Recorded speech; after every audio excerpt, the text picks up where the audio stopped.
የድሃ ፍቅር በእውነተኛ የህይወት ታሪክ ላይ ተመሰረተ። ክፍል 1። ቢኒያም እባላለሁ። ተወልጄ ያደግኩበት ሰፈር ስም የለውም። ማለቴ አዲስ አበባ ሆኖ አስፋልት ዳር ትንሽዬ ሸራ ዳስ ውስጥ ነው። አባቴን አላውቀውም። እናቴ ነች ያሳደገች። ሌላም አንድ ወንድም አለኝ፣ ናቲ ይባላል። ብቻ እናታችን እኛን እንዳንራብ የምትችለውን ሁሉ ታደርግልናለች። ከሰው እኩል እንጂ ከሰው በታች ስትሆኑ ማየት አልፈልግህም ትላለች። እናቴ ያገኘችውን ትሰራለች። የፕላስቲክ ቤት ብትኖረንም እናቴ ተመላላሽ ሆቴል አንሶላ ማጠብና አልጋ ማንጠፍ፣ ከዛ መልስ ደግሞ ተመላላሽ የሰው ቤት እንጀራ መጋገር፣ ልብስ ማጠብ ትሰራለች። ብቻ ረፍት የላትም። እኔም ትንሽ ጠንከር ስላልኩ ጫማ መጥረግ፣ ማስቲካ፣ ከረሜላ፣ የሞባይል ካርድ ሸጣለሁ። ብቻ ትንሽም ቢሆን አግዛታለሁ። እናቴ ትምህርት በደንብ እንድማር ትፈልጋለች። በቃ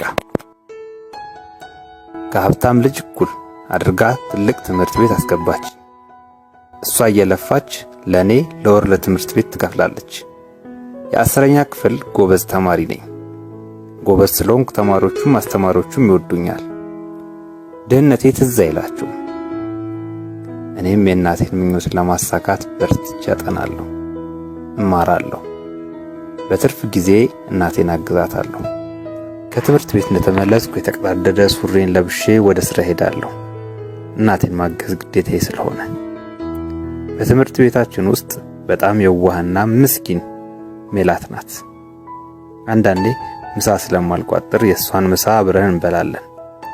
ብቻ ጥሩ ልጅ ነች። በጣም ተቀራርበናል።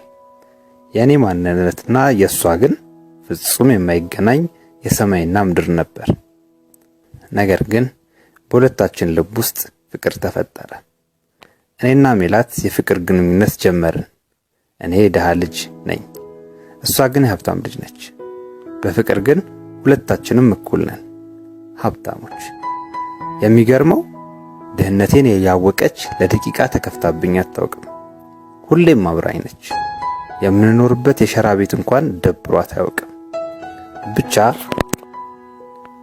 ብቻ ሁለታችንም በፍቅር ክንፍ ብለናል። የትምህርት ክፍላችን አንድ ስለሆነ በትምህርት በደረጃና በእውቀት ትንሽ በለጥ ስለምላት እረዳታለሁ። እኔም የእናቴን ዓላማና ፍላጎት ለማሳካት በደንብ እየተማርኩ ነው። 10ኛ ክፍልን ማትሪክ ተፈተነ።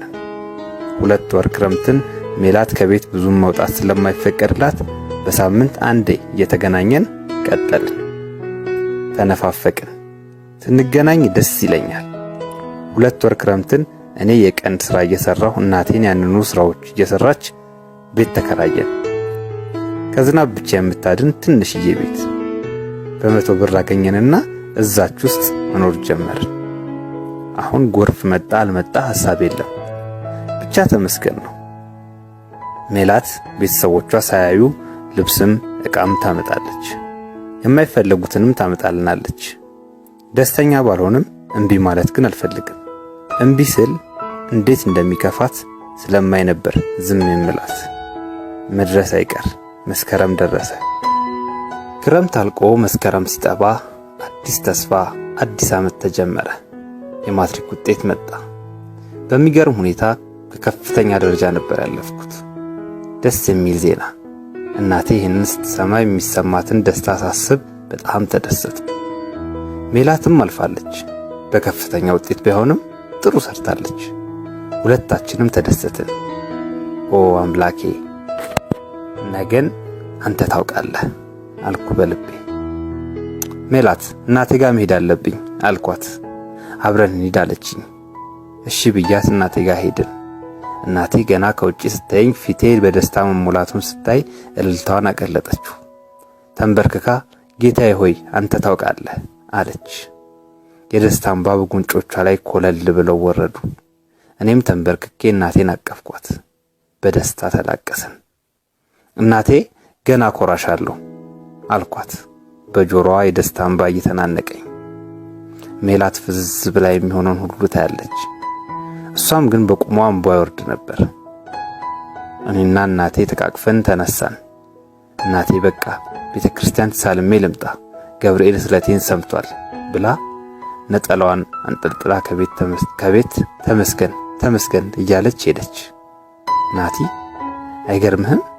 እኔም እንዳንተ ጀግና ነኝ የምሆነው ብሎ መጥቶ ተጠመጠመልብኝ። ጎበዝ እንደዚህ አስብ እሺ ብዬው ወጣሁ። ሜላት የሆነ ነገር ውስጧን እየከነከነው ነው፣ ግን ምን እንደሆነ አላውቅም። ወደ ኪሷ ገብታ 20 ብር አውጥታ እንካለችኝ። ምን ላድርገው አልኳት። ካፌ ገብተን ትንሽ እናውራ አለች። እሺ አልኳትና ብሩን ወደ ኪሴ ከተትኩት። ካፌ ገብተን ሻይ አዘዝን። ታውቃለህ ፍቅሬ፣ የእናንተ ቤተሰብ በጣም ያስቀናል አለች መሬት እያየች። እኔ አሁን ቤት ስገባ ማለፍና መውደቄን እንኳን አልጠየቅም። እንኳን ይሄን ያክል ፍቅር ላይ ይቅርና አስቀንታችሁኛል አለች እንዳቀረቀረች። እኛ ቤት ንጹህ ፍቅር እንዳለ አውቃለሁ። የሷን ስትነግረኝ ግን ግራ ገባኝ። ብቻ በሀፍረት ለምን አልኩ። አለች እኛ ቤት ማንም ስለምንም አይጨነቅም።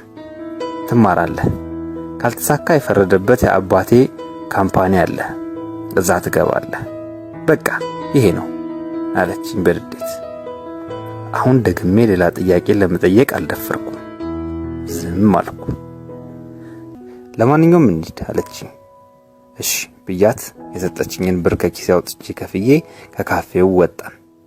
እሷን ታክሲ አስይዤ ቻው ተባብለን ተለያየን። ወደ ቤት እየተመለስኩ ብዙ ነገሮችን አሰብኩ። ለምን ቤተሰብ ፍቅር የለውም?